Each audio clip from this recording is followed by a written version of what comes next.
I want to give you a testimony from Jonathan, and I want to read you a newsletter he sent. All right, I want to just let you guys know that on Wednesday, Killian and I did not hear from Jonathan, and my hope and prayer was he has been G4'd in that place so unjustly now for 6 months. So G4 is bad. G4 is bad. It's with the bad guys. It's bad. And then it was Thursday, and was it Wednesday night? It was Wednesday evening that he called, and he said, he says, I went to committee this morning, and the guy that I didn't like stood up and said, this is a really, really, really good guy. He just didn't follow proper protocol, and I vote that he should go to G2. And the other people said, me too, me too. So then he sat on a bench from 10 a.m. till 4 p.m. just waiting, sitting on a bench. But you know what? He didn't care. He was praising. He was exalting the Father and everything else. And so he gets moved, and you could hear the change in his voice. He says, Mom, the difference in the people is so dramatic. He says it is completely different.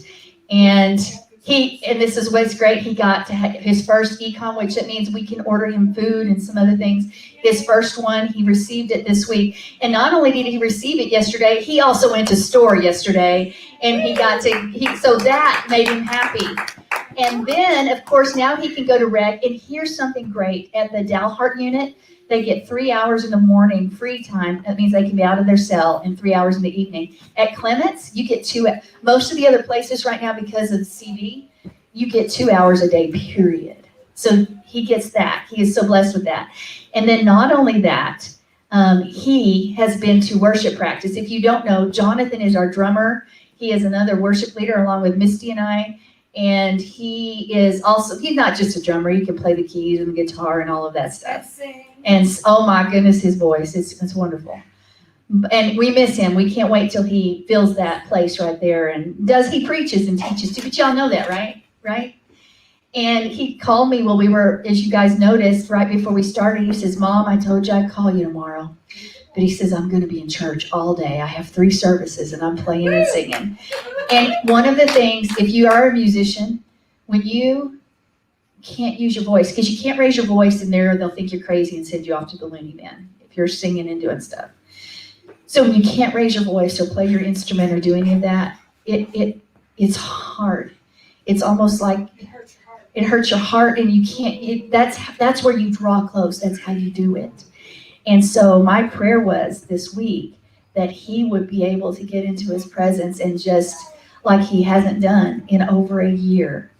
And so that's exciting news. And his voice is to lift up. He said, and then the chaplain said, you are first up. When there's a space in the faith-based dorm, we're putting you in there.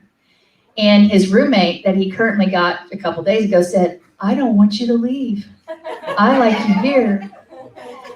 So, and I want to remind you, when John saw that one guard a few weeks ago, we hadn't been to Dalhart, and we won't go visit him. And he does have visiting hours now, but we're not going to get a test. So we won't go see our son, because we will not be tested. Though, when he met with the guard was like, why is this guy in here? He is a really great guy. But don't we all ask that question? Why? Okay, with that, I'm going to go ahead and read Jonathan's newsletter. It's called Pursuit. Now, he didn't proofread this one like he usually does, so hold on a second if I stumble, okay? Shalom, everyone. We are now in the 3rd book of the Torah. With last week's portion, we talked about the different sacrifices and offerings. Now, we all know that the heart behind the offering is just as important as the actual act, if not more so. That we also know that there is a pursuing of our own hearts towards Yahweh. He pursues us, but we should pursue him. This isn't the first time this has happened, though. We have been pursuing in the physical and the spiritual since the beginning of creation. Yahweh created man for intimacy, and man's pursuit of Yah and woman's pursuit of Yah are important, but it's also important that we pursue him. It is embedded in our DNA to pursue spiritual intimacy with Yahweh and even with our spouse. The offerings were upon our willingness to pursue his commands and make ourselves acceptable before his sight. In my relationship with my beautiful bride, Killian, If I had not pursued her, she would not have given me the time of day. It was out of showing my interest and my love that our relationship grew, not my handsome looks. That's absolutely true.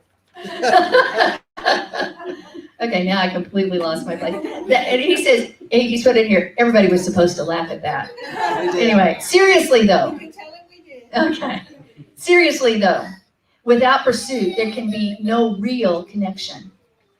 It takes action, just like we have seen in our every relationship throughout history. One of the relationships I love reading about the most is Jacob and Rachel.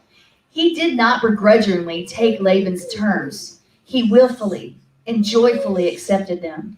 It says in Genesis 29:20 that Jacob worked for Rachel 7 years, and in his eyes it was like a few days because of his love for her.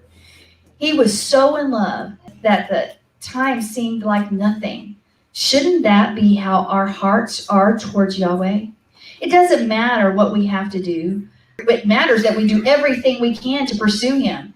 Sadly, though, many do not have that desire in their hearts. Showing up is the extent that most people will give. They just show up for things. They don't desire to give everything they have or make themselves clean and holy before Yahweh. Let's just say, for Killian and myself on my wedding day, after I set up, if I would have come as I was, it would not have made for a good showing. All stinky, dirty, yeah. If I didn't clean myself up and pursue any further, Killian would have been clean and gorgeous, and I would have been filthy. That doesn't work. I don't think the wedding would have gone very well at that point. In the same way, though, we're supposed to make ourselves clean before Yahweh with the sacrifices and when we come before him. They were willing to pursue him as he called and told them what to do. He told them what was required to make themselves presentable. The pursuit came from the heart and was seen in an outward expression. Many today have gotten that confused. They have a good showing on the outward because they showed up and participating, but they lack the pursuit of the heart. This is as much as I will give, and don't ask me to give any more. Psalms 51:12 says, create in me a clean heart, O Yah. We must clean ourselves physically and spiritually so that we aren't distracted and we pursue him who created us. Deep down, once we wash ourselves of all the grime and dirt the world has covered us with, we will pursue him completely. As I, for one, am very glad that pursuit is ingrained in me, so I was able to find and pursue my beautiful bride. And I get to pursue her and fall in love with her each and every day. I also can pursue and fall in love with him who gave me breath and pursued me first. I encourage you today, pursue him as he pursues you. You won't be disappointed. Shalom.